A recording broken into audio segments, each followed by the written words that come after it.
Thanks for tuning in to our bonus episode preview. This is just a short sample of this week's exclusive Patreon episode.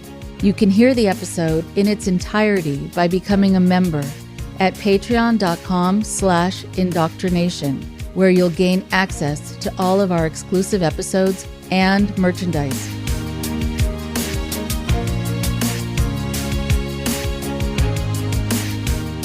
Hi, everyone. Thank you so much to all of you who are supporting this show, who are the very consistently wonderful people who make sure that this show stays on the air. Thank you, thank you, thank you. Last week, I was asked to be on Nancy Grace. Nancy Grace had her own show and was someone who worked for a larger network at one time, now has gone off on her own and has her own podcast where she delves into true crime stories. She's an attorney. She loves also being able to get into the heart of a story. Sometimes she and I see things a little differently. We might talk about things a little differently, but she has, as of late, been covering some stories that are cultic or cult-related and are about people committing crimes because they feel that God told them to do it, or God gave them permission, or they had a higher calling. So somehow, even if they committed a crime, all would be forgiven because they're doing it for this greater spiritual good. One of these cases that she delved into that she wanted me to come on to talk about was these two women who were murdered by people involved in a group called God's Misfits.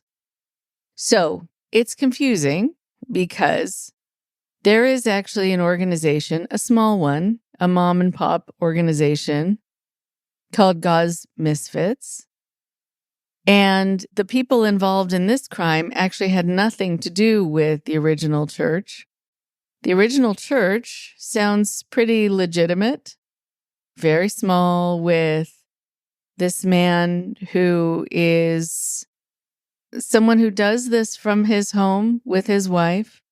And the way he talks about being a misfit of God is that when you are someone who is very involved in making sure that you follow laws as they are in the Bible and that you follow all the 10 Commandments, you then might come across in society as a misfit in that society.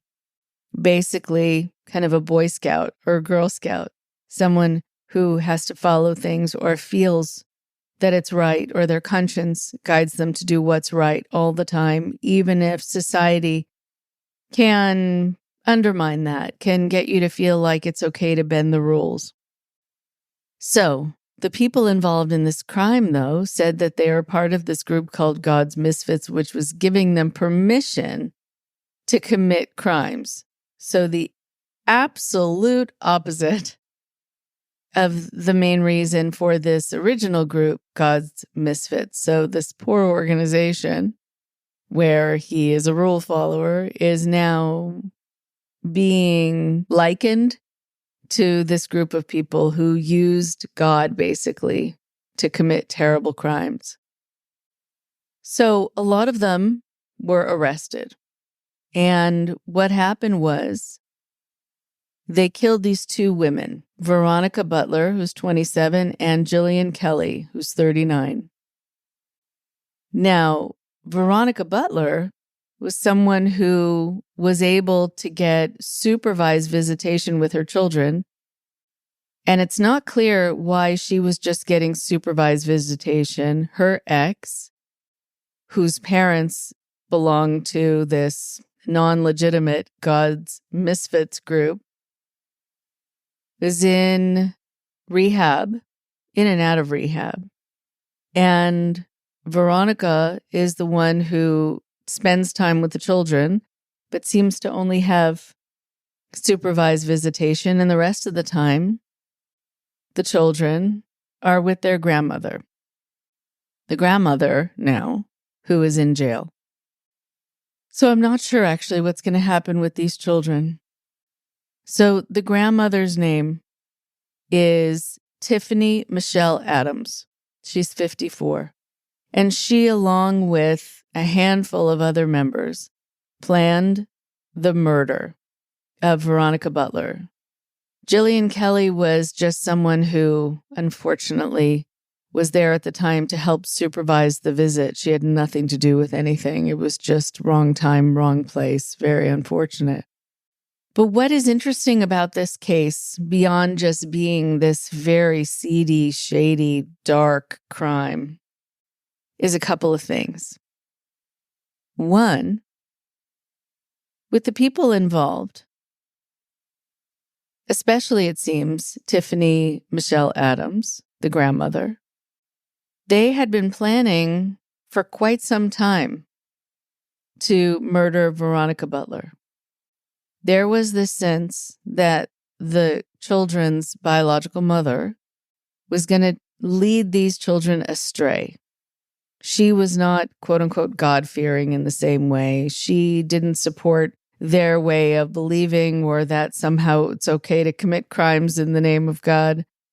And so there was probably tension in the past where they couldn't get her to feel the same way as them. They couldn't get her to convert to this. And instead of it being kind of a regular family system where a grandparent and a parent might disagree on how the children/grandchildren should be raised, which does happen, instead, the people in this group said, well, the solution to this problem is to murder the mother, to get her out of our way, so that we can influence the next generations to believe as we do.